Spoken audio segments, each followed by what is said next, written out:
शासन नायक भगवान महावीर स्वामी की, परम पूज्य आचार्य भगवत श्री विमल सागर जी महाराज की, परम पूज्य आचार्य भगवत श्री गुरुवे विराट सागर जी महाराज की, परम पूज्य आचार्य भगवत श्री विशुद्ध सागर जी महाराज की, परम पूज्य आचार्य श्री विभव सागर जी महाराज की, पंचासी समस्त महामुनि राजों की, द्वादशांग जिनवाणी परम पूज्य विभव सागर जी महाराज की जय, श्रम सागर जी महाराज की जय, मुनि संघ की जय, हारिका संघ की जय। प्रियंगन, जब एक संसारी जीव दूसरे संसारी जीव से मिलता है तो संसारी जीव के भीतर ही आनंद उत्पन्न होता है। जब एक संसारी, मान लो सिमरन भाई, तुम किसी की शादी में गए और शादी में तुम्हारे चिर परिचित रिश्तेदार मिले, कैसा लगे?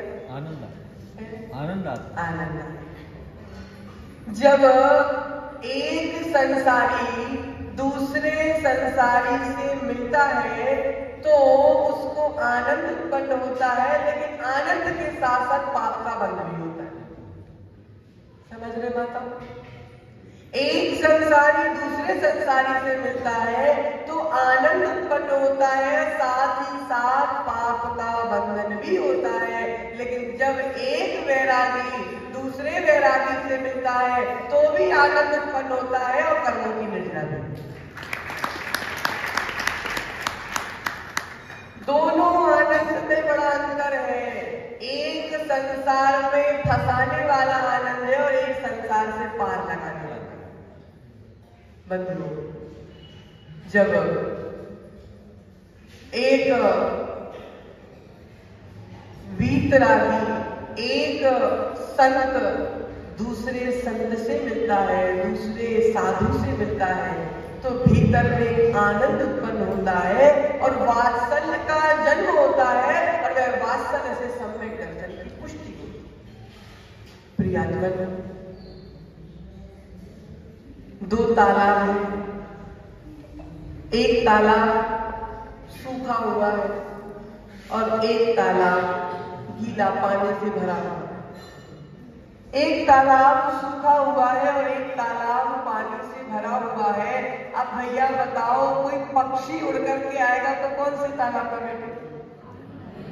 मैं बताओ, सुनाई नहीं पड़ा? कौन सी तालाब है? पानी वाली तालाब। दो तालाब है, एक तालाब में पानी भरा हुआ है, एक तालाब सूखा हुआ है।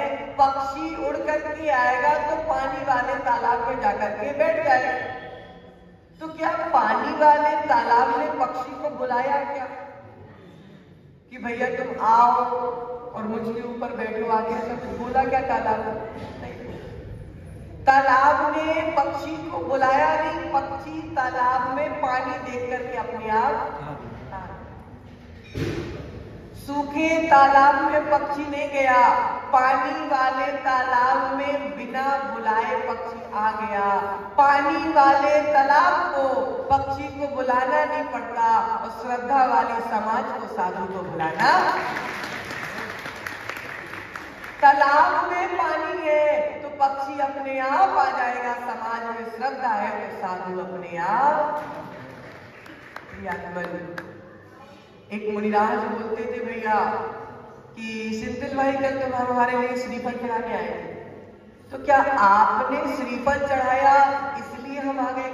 नहीं, बता। नहीं, चढ़ाया आपने, इन लोगों ने तो नहीं चढ़ाया, लेकिन हम आपके लिए आए कि सबके लिए? सबके लिए। एक मुनिराज बोलते थे भैया कि परमेष्ठी का आगमन पंचों के नारियल से नहीं होता। क्या सूत्र है? परमेष्ठी का आगमन पंचों के नारियल से नहीं होता, परमेष्ठी का आगमन भव्यों के भाग्य से। जब नगर में एक इंद्री से लेकर के पंच इंद्रिय तक के जीवों का भाग उदय एक साथ आता है, जब नगर में दिगंबर संत का आगमन। एक दिगंबर संत के दर्शन प्राप्त करना दुर्लभ हो सागर वालों के लिए। ऐसे भी भारत में ऐसे भी प्रदेश अभी विद्यमान है जिस प्रदेश में दिगंबर मुद्रा के दर्शन दुर्लभ है। चले जाओ तुम उड़ीसा, चले जाओ तुम आसाम गुवाहाटी, तुम चले जाओ कलकत्ता की उस तरफ, अर्थात कई प्रदेश ऐसे हैं जहाँ दिगंबर संतों के दर्शन दुर्लभ हैं। लेकिन सिंथिल भाई, तिलकगंज का सौभाग्य है कि लगातार 5 वर्षों से मुनिराजों के चातुर्मास, लगातार आरिकाओं के चातुर्मास हो रहे हैं। इसलिए बंधुओं, ये अनंत जन्मों का पुण्य है, इस पुण्य का भैया सदुपयोग करते रहना। और अगर पुण्य का दुरुपयोग होता है तो फिर राजा को भी भिखारी बनने में समय नहीं लगता, और अगर पुण्य का सदुपयोग होता है तो भिखारी को भी राजा बनने में समय नहीं लगता। इसलिए अपन एक विशेष उद्देश्य के साथ तिलकगंज में पधारे, क्योंकि कल पूज्य गणाचार्य गुरुदेव श्री विराग सागर जी महाराज का कौन सा 43वां 43rd मुनि दीक्षा दिवस है, जिन्होंने 43 साल नहीं, कितने 42 साल, जिन्होंने 42 साल मुनि जीवन में और रत्नत्रय का निर्दोष पालन करते हुए हमारे समाज के ऊपर अनंत उपकार किए हैं, ऐसे महामुनिराज का कल मुनि दीक्षा दिवस है।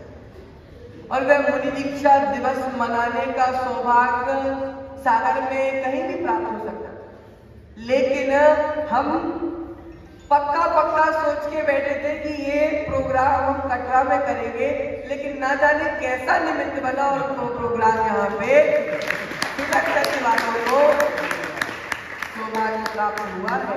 इसलिए इसलिए कल भक्ति भाव से हम पूज्य आचार्य श्री के प्रति अपनी विनयाञ्जलि अर्पित करेंगे। और ऐसा आगम में आया है कि जैसे कोई धार्मिक कार्यक्रम चल रहा हो और उस धार्मिक कार्यक्रम में हम उपस्थित हो सकते हैं, उसके बाद भी हम घर में बैठे। किसी भी धार्मिक कार्यक्रम में हम उपस्थित हो सकते हैं, हमारी सारी अनुकूलताएं, उसके बाद भी हम घर में बैठे हैं। ऐसे जीव मर करके कुभोग भूमि में जन्म लेते। कहाँ जन्म लेते माता? कुभोग भूमि में। और कुभोग भूमि में कैसा होता है? शरीर इंसान का होता है, मुंह कुत्ते का होता है। समझो, सुंदर शरीर। कुभोग भूमि का जीव चेहरा जानवर का होता है, शरीर इंसान का होता है। ऐसे कौन जीव जन्म लेते हैं इस भूमि में? जो अनुकूलताएं होने के बाद भी घर में बैठे रहते हैं। इसलिए अपन को ऐसे भोग भूमि में जन्म नहीं लेना है। अब अपन को क्या करना है? कल समय के साथ जो भी टाइमिंग वगैरह होगी वो यहाँ से डिक्लेयर कर दी जाएगी। उस टाइमिंग में आकर के अपन को आचार्य भगवंत का बहुत अच्छे भक्ति भाव से मुनि दीक्षा दिवस मनाना है। इसी मंगल भावना के साथ जय बोलिए आचार्य भगवंत श्री विभो सागर जी महाराज की।